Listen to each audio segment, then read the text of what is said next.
la lista dei consiglieri che siederà a Ca' Farsetti, mentre tra giochi di liste e di poltrone cresce l'attesa per la nomina della giunta che amministrerà il comune per i prossimi 5 anni.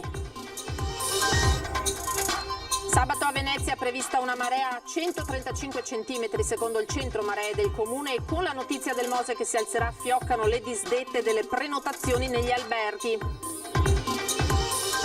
Nuovi pericolosi assembramenti in Piazzale Roma, a Venezia, festeggiamenti di laurea, protratisi per ore ma senza nessun controllo da parte delle forze dell'ordine. Via libera da parte del provveditorato interregionale alle opere pubbliche all'escavo dopo anni di attesa del canale Malamocco-Marghera per rimuovere più di 500.000 metri cubi di fanghi. Autori di rapine e violente aggressioni, pericolosi spacciatori arrestati a Venezia con altre 8 persone indagate, tra le quali anche una donna, indagine della Polizia di Venezia e Monopoli. Riconfermato sindaco di Dolo col 66,54% di voti, Alberto Polo ha presentato la giunta che lo affiancherà nel prossimo mandato. Giovedì 15 ottobre le donne del Trifoglio Rosa di Mestre con la speciale commemorazione dei fiori ricorderanno quante tra loro con il periodo Covid non ce l'hanno fatta.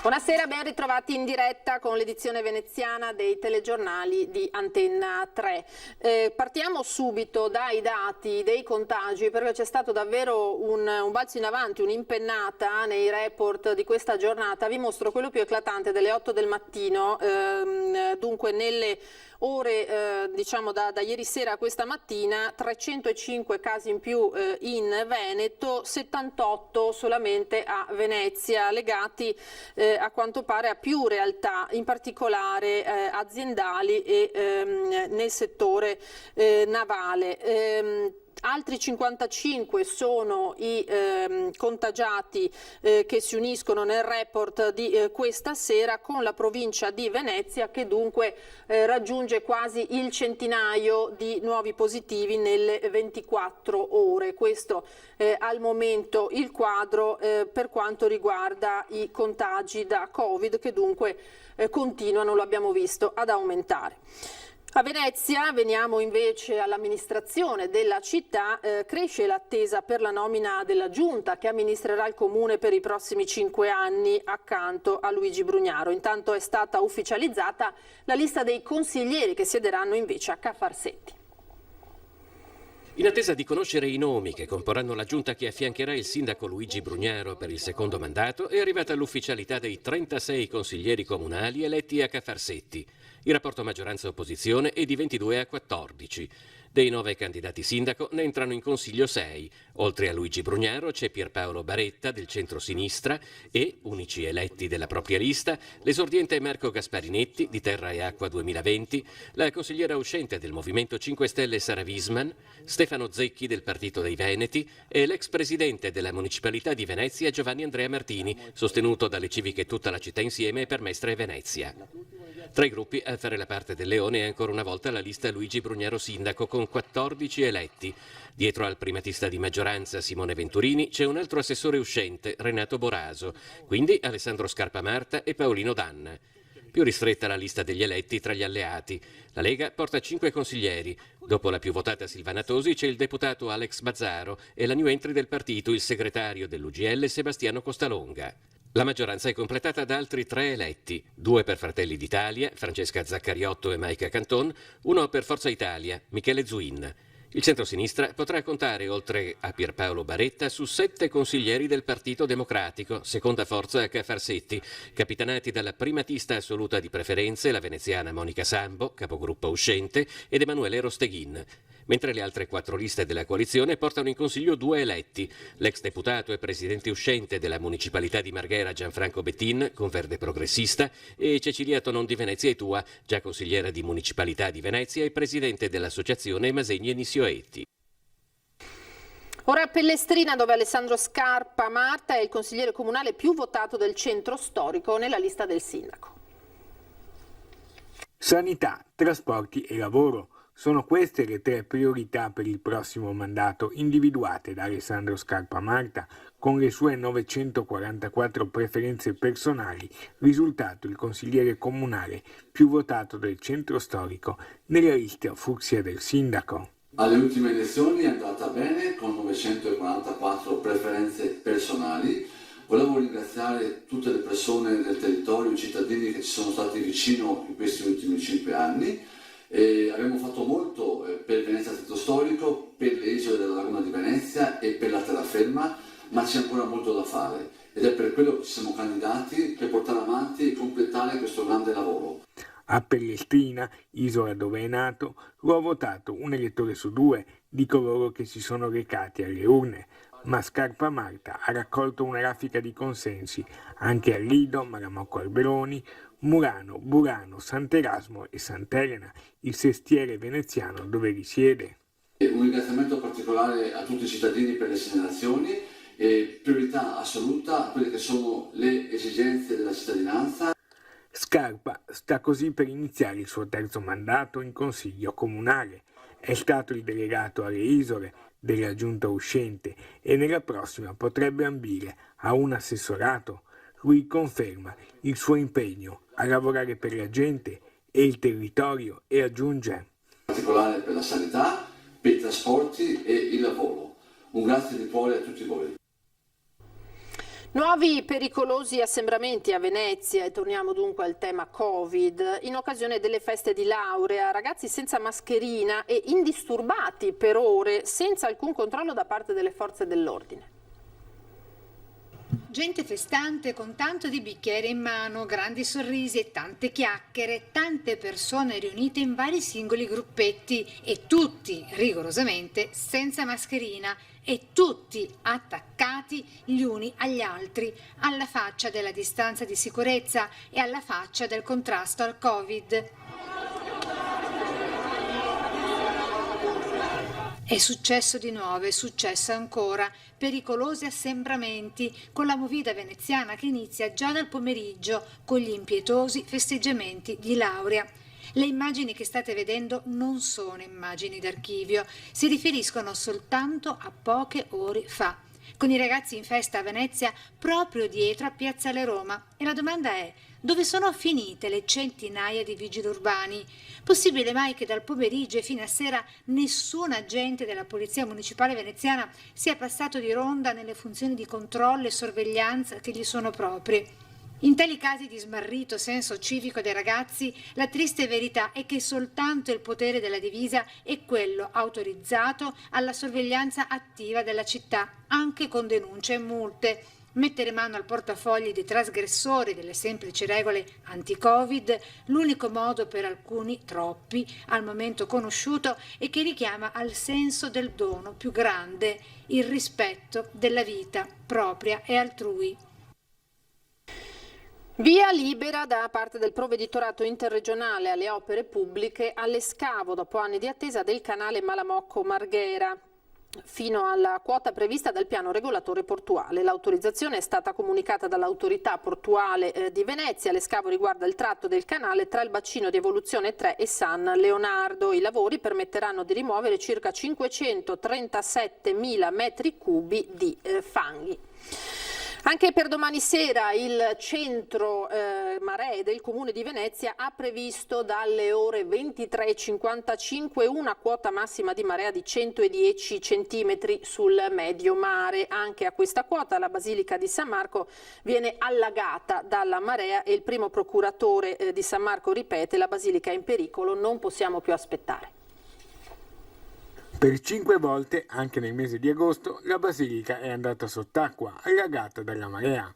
Fenomeno alquanto insolito per la stagione estiva. Il centro previsioni maree del Comune di Venezia ha diffuso poi una previsione di marea a quota 110 cm sul medio mare anche per venerdì sera alle 23:55. Dunque non c'è solo la previsione di una punta massima tra i 135 e i 140 cm di marea dalla Punta della Salute a preoccupare. Il primo procuratore di San Marco, Carlo Alberto Tesserin, lo ripete da 2 anni. Ci troviamo a distanza di 2 anni ancora a dover sperare che qualcosa si faccia. Mi sovviene che a Genova in meno di 2 anni hanno ricostruito un ponte delle dimensioni e del costo che tutti abbiamo avuto modo di vedere. Occorre intervenire a difesa della Basilica Marciana, dunque non si può più attendere così a lungo. A Venezia, purtroppo, nonostante la buona volontà di tutti gli attori, siamo ancora a cercare di trovare una soluzione che sia realizzabile. Questo ci fa un po' cadere le braccia, perché noi adesso registriamo che dopo di aver avuto 5 acque alte nel mese di agosto di quest'anno, cosa mai successa prima, dobbiamo avere il terrore che questo sabato possiamo avere un'acqua alta che raggiungerà forse i 120, i 130, i 140. Parole che suonano come quasi un giusto ultimatum. Credo che sia obbligatorio per tutti quelli che hanno le responsabilità istituzionali deputate di rendersi conto che non possiamo più aspettare. Il rischio che corre la Basilica, ma il rischio che corre tutta la laguna di Venezia, non può essere lasciato alla casualità. Acqua alta, quella prevista in particolare per sabato, che potrebbe far muovere per la prima volta in stato di necessità le paratoie del Mose, e intanto a Venezia, col diffondersi della notizia proprio della prossima acqua alta, già giungono immotivate cancellazioni negli alberghi. Sulla marea non si ricominci a commettere gli errori di comunicazione del passato, lo afferma in una nota il direttore dell'Associazione Veneziana Albergatori Claudio Scarpa, chiedendo al sindaco e al comune di Venezia il messaggio mediatico corretto, aiutando le imprese della città, che sono già in difficoltà per la crisi sanitaria, a non subire gli effetti della paura dei turisti per quello che in realtà è un fenomeno, dice, ordinario. Ancora pochi giorni, cambiamo decisamente località, andiamo a Chioggia e lo stop al deposito GPL sarà definitivo. Il provvedimento è contenuto nel decreto agosto che lunedì andrà al voto al Senato. Abbiamo detto che nel primo provvedimento utile avremmo messo mano alle norme, così abbiamo promesso, così abbiamo fatto. L'appuntamento è per lunedì prossimo in Parlamento. Il voto definitivo del cosiddetto decreto agosto sancirà anche la fine della discussa vicenda del deposito GPL di Chioggia. Il deputato veneziano Andrea Ferrazzi rassicura: le cose andranno esattamente come annunciato quest'estate. Non ci sarà nessuna modifica rispetto a quanto già scritto nel decreto agosto che blocca l'avvio del deposito in oggetto. Semplicemente si dovrà fare correttamente una giusta valutazione dell'indennizzo all'azienda per i lavori che ha fatto e per gli investimenti che avrebbe dovuto fare. Il deposito GPL a Chioggia è stato soggetto a un sacco di polemiche, di dibattiti e naturalmente di grande protesta da parte dei cittadini giustamente preoccupati. Il fatto che 2 senatori siano risultati positivi al test del coronavirus non inciderà minimamente sui lavori di Palazzo Madama, che proseguiranno regolarmente secondo l'agenda che era stata programmata. Naturalmente le persone che sono state contate nel corso delle scorse settimane, i 2 senatori che sono risultati poi positivi, stanno seguendo tutto l'iter previsto, quindi il tampone, il controllo eccetera, nulla di problematico. È stato semplicemente sospesa l'attività per ieri pomeriggio per le commissioni. Questa mattina la conferenza di capigruppo ha dato di nuovo l'avvio ai lavori, quindi una sospensione di fatto di 6 ore di ieri, e ora tutto normalmente per votare lunedì in aula il decreto agosto che tutti gli italiani aspettano per i 30 miliardi che mettiamo a disposizione del Paese. D'altro canto il Senato non è mai stato chiuso nemmeno un giorno in pieno lockdown, dobbiamo continuare a lavorare per il bene del Paese. Ancora la cronaca: spacciatori violenti e autori di diverse rapine e aggressioni, 3 gli arresti da parte della polizia di Venezia. Avevano aggredito un tossicodipendente sospettato di essere un informatore della polizia. Arrestati a Venezia 3 pregiudicati per violenza privata, lesioni e spaccio di droga. In carcere un 32enne e ai domiciliari 2 33enni. L'indagine dal nome Bad Stone, sasso cattivo, dal gergo usato dagli spacciatori per identificare la porzione di droga compattata e per la pessima qualità che veniva venduta. Indagine coadiuvata con la polizia di Monopoli in Puglia, partita a gennaio dopo un caso di overdose. In totale sono 8 le persone indagate, tra le quali una donna. I fatti fanno riferimento al periodo compreso tra il 2017 e il 2020. Gli investigatori hanno cominciato a seguire alcuni tossicodipendenti che spacciavano droga, eroina, cocaina e cannabinoidi nel dettaglio, acquistate in altre città, identificando così l'autore della cessione delle dosi di eroina che avevano causato l'overdose di un ragazzo, salvato dai medici dopo essere entrato in coma e divenuto poi l'informatore della polizia, i cui accertamenti hanno documentato furti e rapine commessi dagli indagati, i cui proventi servivano per assicurarsi il denaro necessario per gli approvvigionamenti della droga. Ora a Dolo, dove il riconfermato sindaco Alberto Polo ha presentato la giunta che lo affiancherà nei prossimi 5 anni. Non abbiamo mai mollato fin dal primo giorno della nostra elezione. Sicuramente il tornado ci ha cementificato non soltanto all'interno dell'amministrazione comunale, ma anche ha permesso di costruire dei rapporti diretti con i nostri cittadini. Alberto Polo parla di un impegno quotidiano riconosciuto e premiato dagli elettori e quel 66,54% di voti che lo ha confermato sindaco di Dolo a guida di un'amministrazione di centrosinistra effettivamente parla da solo.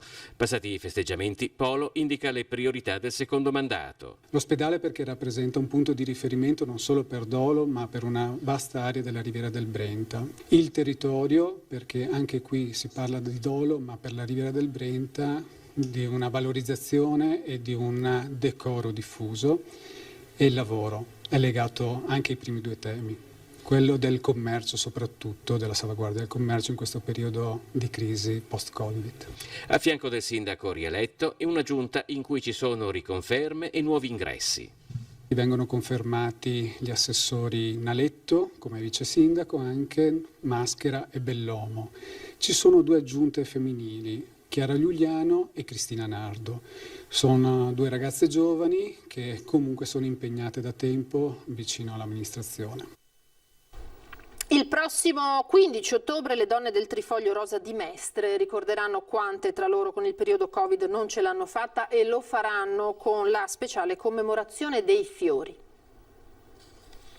Pagaiare dopo il tumore al seno, le donne del Trifoglio Rosa di Mestre nuovamente in prima linea per ricordare quante tra loro non ce l'hanno fatta e quante ancora stanno lottando per combattere il male. Nel calendario dell'associazione il 15 ottobre sarà un momento speciale, quello della cerimonia dei fiori e la giornata in cui verrà raccolto l'assegno donato per il 4º anno consecutivo da un noto centro di cura di Monastier nel Trevigiano, che dà un assegno da 5.000 euro per aiutare e sostenere la nostra causa, il nostro messaggio.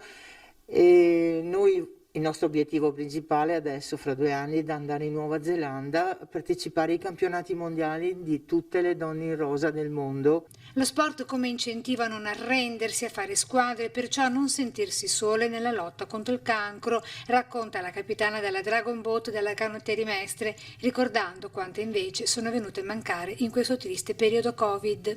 Con una cerimonia che noi chiamiamo la cerimonia dei fiori, che viene fatta sempre quando noi finiamo un festival, e questa cerimonia si svolge in acqua e con le nostre barche, con un fiore che lanciamo in acqua proprio in memoria delle nostre amiche che non ce l'hanno fatta, che noi diciamo che sono nella stanza accanto, sono sempre con noi nella stanza accanto. Era l'ultimo servizio per questa sera, ora io vi lascio alle previsioni del tempo per domani, particolarmente importanti, lo abbiamo sentito in base a quello che abbiamo detto sull'acqua alta. Grazie per averci seguito, tra poco l'edizione trevigiana dei nostri telegiornali. Arrivederci.